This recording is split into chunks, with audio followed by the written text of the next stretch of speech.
Hello students, मेरा नाम ओम प्रकाश है और आज हम स्टार्ट कर रहे हैं आरआरबी ग्रुप टी के बच्चों के लिए बहुत ही इम्पोर्टेंट सीरीज़ जो कि है साइंस पीवाईक्यू सीरीज़।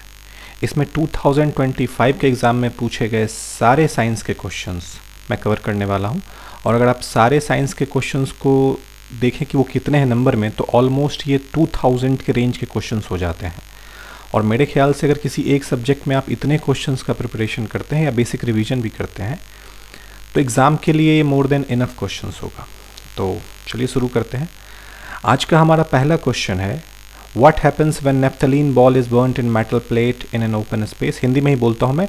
खुले स्थान में किसी धातु की प्लेट पर नेफ्थलीन की गोली को जलाने पर क्या होता है। नेफ्थलीन आप लोग जानते हैं एक ऐसा सब्सटेंस है जो सबलाइम होता है। सबलाइम होने का मतलब जो बिना द्रव अवस्था में आए सीधा सॉलिड से गैस बन जाता है ना। तो यह पीली लौ के साथ जलता है और धातु की प्लेट पर कोई अवशेष जमा नहीं होता है। क्या ऐसा होता है? यह नीली लौ के साथ जलता है, यह पीली लौ के साथ जलता है और धातु की प्लेट पर कालिक जमा होती है। यह नीली लौ के साथ जलता है और धातु की प्लेट पर कालिक जमा होती है। तो एक तो याद रखना है कि नीली लौ के साथ ये नहीं जलता है। जब भी हम लोग नेफ्थलीन को जलाएंगे तो वो येलो के साथ बर्न होगा और बर्न होने के साथ एक काला अवशेष जरूर बर्तनों पे छोड़ेगा। तो सही उत्तर इसका बी हो जाएगा। तो राइट आंसर इज बी। अगला क्वेश्चन देखते हैं। अगला क्वेश्चन हमारा है, जब जिंक की छड़ को जलीय कॉपर सल्फेट विलयन में रखा जाता है तो क्या होता है। जिंक के रॉड को जब आप पानी में रखोगे, कौन से पानी में? कॉपर सल्फेट सॉल्यूशन वाले पानी में, यानी कि कॉपर सल्फेट विलयन में रखोगे तो क्या होगा?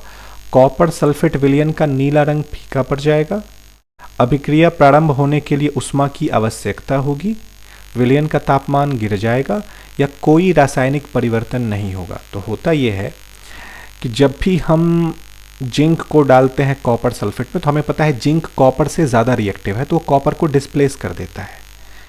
और कॉपर सल्फेट ब्लू कलर का होता है, तो जैसे जैसे उसमें से कॉपर डिस्प्लेस होगा उसका वो ब्लू कलर फीका होने लगेगा।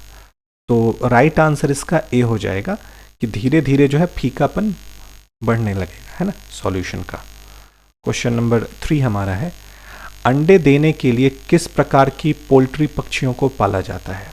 तो आपने कम से कम 2 नाम कॉमनली सुना होगा। वैसे यहाँ 4 ऑप्शन है, boilers, common carp, layers and milch. तो आपको इन दोनों में तो देखना ही नहीं है, इन दोनों में बिल्कुल नहीं देखना है। लेयर्स और बॉयलर्स में से आपको देखना है। तो बॉयलर्स ऑब्वियसली मीट के लिए होता है, तो right answer is C, layers. नाम में ही लेयर्स है, एग ले करने वाला, है ना। इससे भी आप याद रख सकते हैं कि अंडा देने वाले मुर्गी को लेयर्स कहते हैं। और ये सब 2025 आप देख सकते हैं 27th के फर्स्ट शिफ्ट का क्वेश्चन है। 27 नवंबर 2025 के फर्स्ट शिफ्ट का सारा क्वेश्चन आपके सामने लेके आया हूं मैं। हमारा आज का चौथा क्वेश्चन है, अस्थमा मुख्य रूप से श्वसन तंत्र के किस भाग को प्रभावित करता है।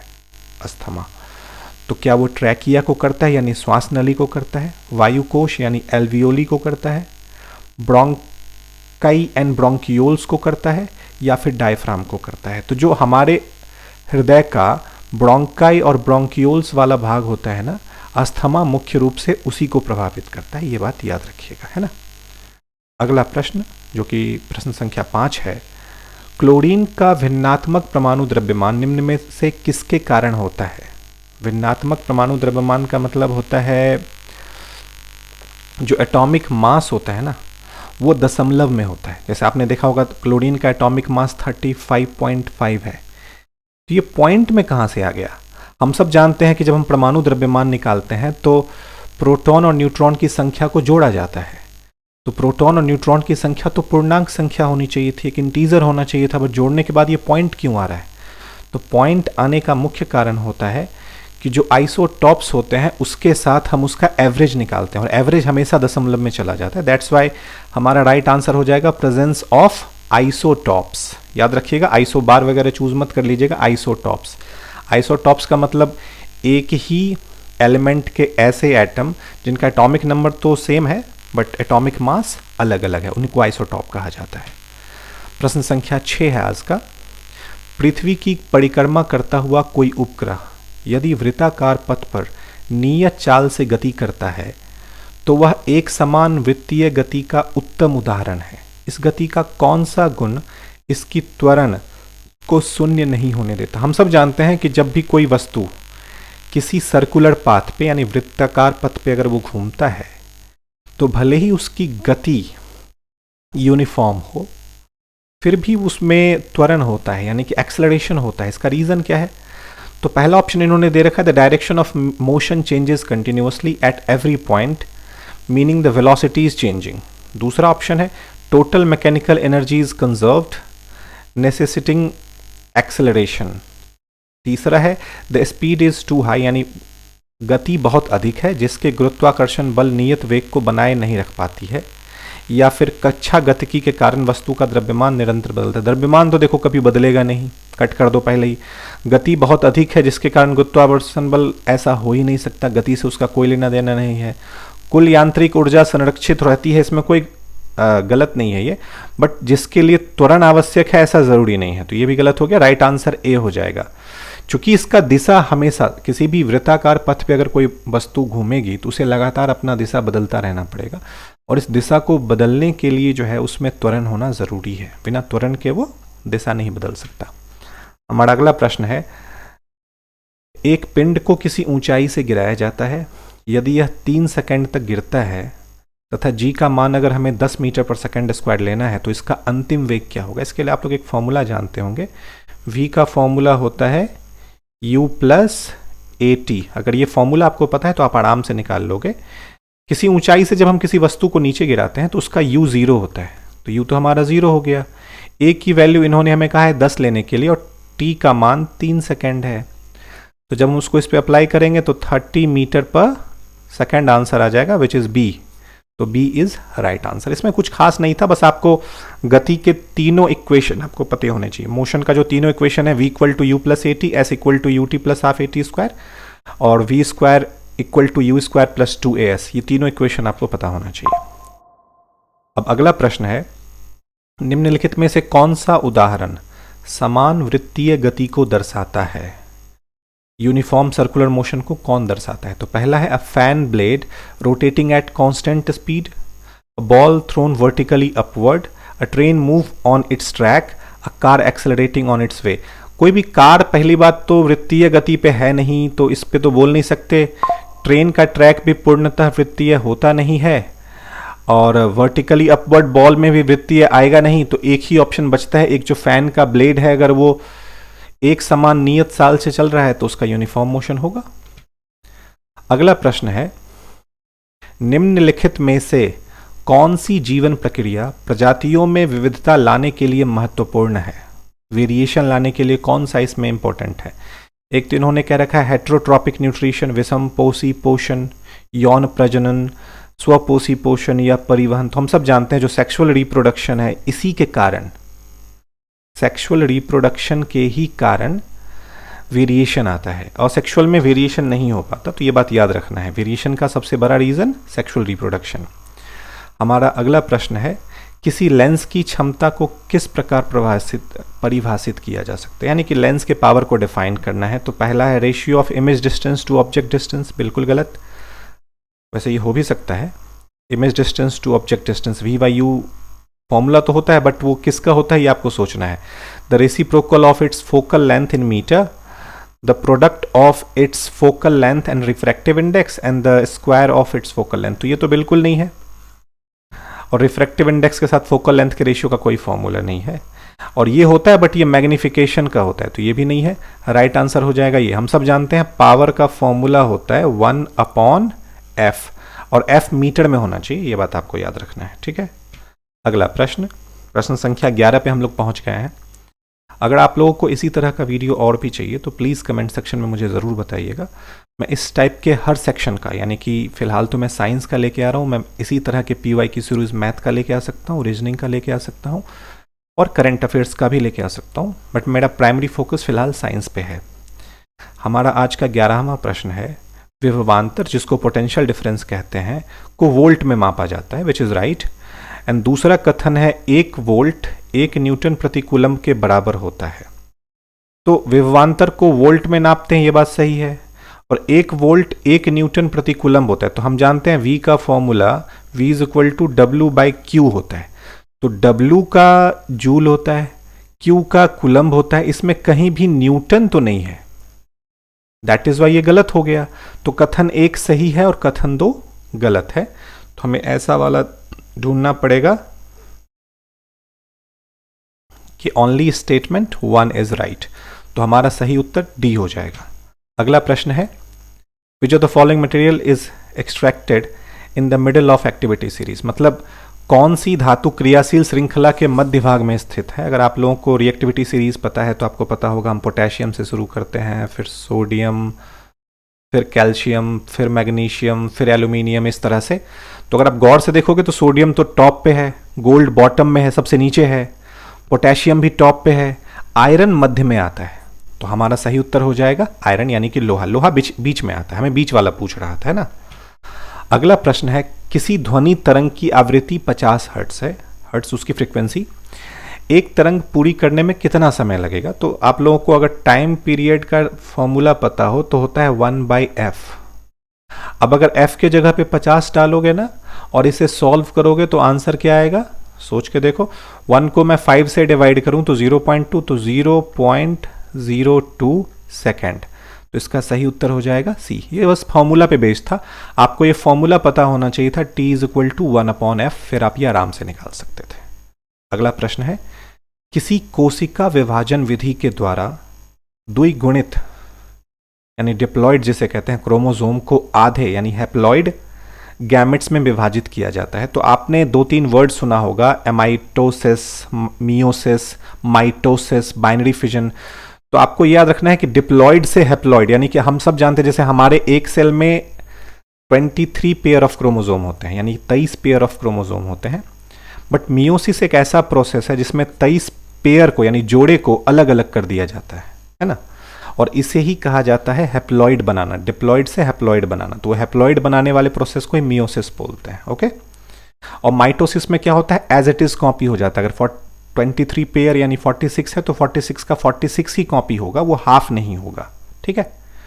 अगला प्रश्न जो कि 15वां है, साबुन की सफाई क्रिया में माइसेल्स, जिसको मिसेल्स बोलते हैं, कि मुख्य भूमिका क्या है। तो पानी की कठोरता को कम करना, पानी के पृष्ठ तनाव को बढ़ाना, कपड़ों से तेल और गंदगी को फंसाकर हटाना और पानी के साथ झाग बनाना। तो उसका जो मुख्य काम है, मिसेल्स तो झाग है ही, बट उसका मुख्य काम है कपड़ों से जो ग्रीस और ऑयल वाले डर्ट हैं उनको बाहर निकालना, है ना।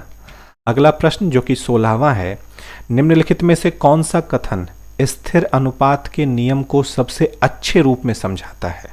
स्थिर अनुपात के नियम को लॉ ऑफ कांस्टेंट प्रोपोर्शन कहते हैं। आप लोगों ने मे बी 9th के केमिस्ट्री में पढ़ा होगा लॉ ऑफ केमिकल कॉम्बिनेशन, जिसमें 2 इंपॉर्टेंट लॉ हमें पढ़ने होते हैं, law of conservation of mass and law of constant proportion. तो लॉ ऑफ कांस्टेंट प्रोपोर्शन क्या है, तो पहला ऑप्शन है, एक रासायनिक यौगिक हमेशा समान तत्वों को द्रव्यमान के समान अनुपात में रखता है। दूसरा है, यौगिक में तत्व हमेशा यादृच्छिक अनुपात में पाए जाते हैं। रासायनिक अभिक्रिया में द्रव्यमान ना तो बनाया जा सकता है ना ही नष्ट किया जा सकता है। ये कंजर्वेशन ऑफ मास वाला पार्ट हो गया, तो ये तो बिल्कुल नहीं होगा, सी बिल्कुल नहीं होगा। डी, अभिक्रिया के दौरान परमाणु को छोटे कणों में विभाजित किया जा सकता है।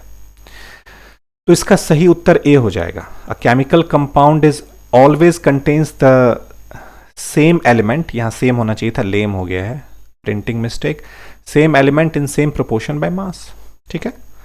अगला प्रश्न है, when a thick glass slab, जब किसी मुद्रित पदार्थ पर एक मोटी कांच की स्लैब रखी जाती है तो अक्षर उभरे हुए दिखाई देते हैं। ऐसा किस चीज के कारण होता है। तो ग्लास स्लैब को अगर किसी लेटर पे डालोगे, जो रेज्ड लेटर है उसके ऊपर डालोगे तो वो थोड़ा और उभरा हुआ नजर आता है। तो ये प्रकाश के अपवर्तन के कारण होता है, ध्रुवन के कारण होता है, या प्रकीर्णन के कारण होता है, या परावर्तन के कारण होता है। तो परावर्तन तो बिल्कुल नहीं है क्योंकि लेंस है, प्रकीर्णन से भी यहां कोई लेना देना नहीं है और ध्रुवन से भी नहीं। तो सही उत्तर हो जाएगा रिफ्रैक्शन ऑफ लाइट, यानी प्रकाश का अपवर्तन इसका मुख्य कारण है। अगला प्रश्न है, हमें कथन देखना और बताना है कौन सा कथन सही है। पहला कथन है, किया गया कार्य केवल धनात्मक हो सकता है। दूसरा प्रश्न है, किया गया कार्य बल की दिशा पर निर्भर करते हुए धनात्मक या ऋणात्मक हो सकता है।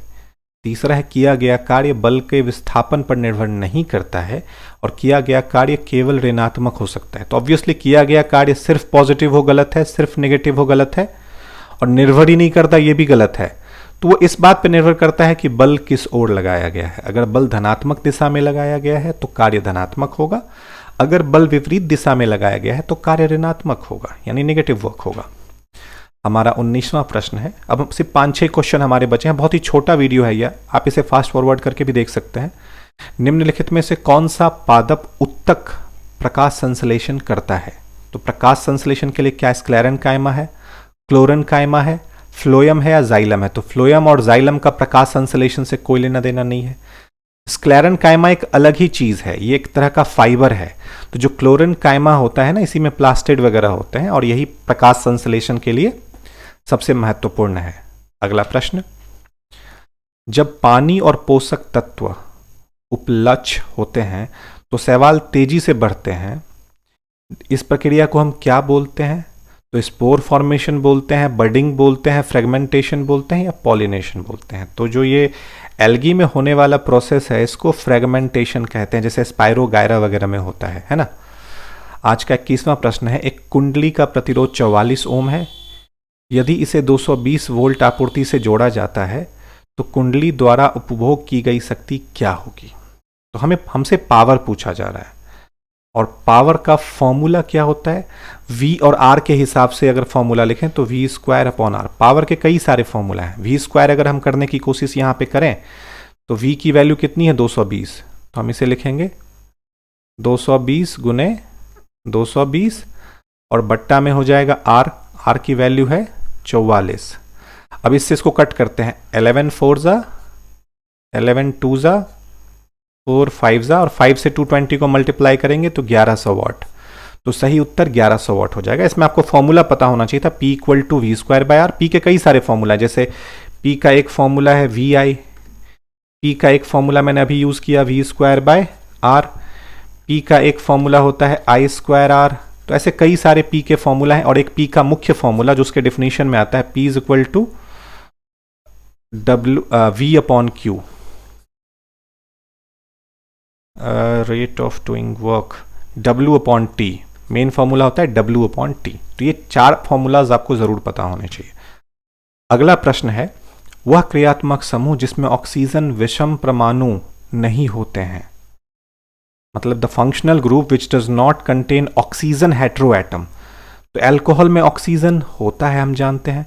हैलोएल्केन बाद में बात करते हैं। कीटोन में भी ऑक्सीजन होता है, हम जानते हैं। और कार्बोक्सिलिक एसिड में भी ऑक्सीजन होता है। अल्कोहल का फॉर्मूला, अगर मैं इथाइल अल्कोहल ले लूं तो CH3OH।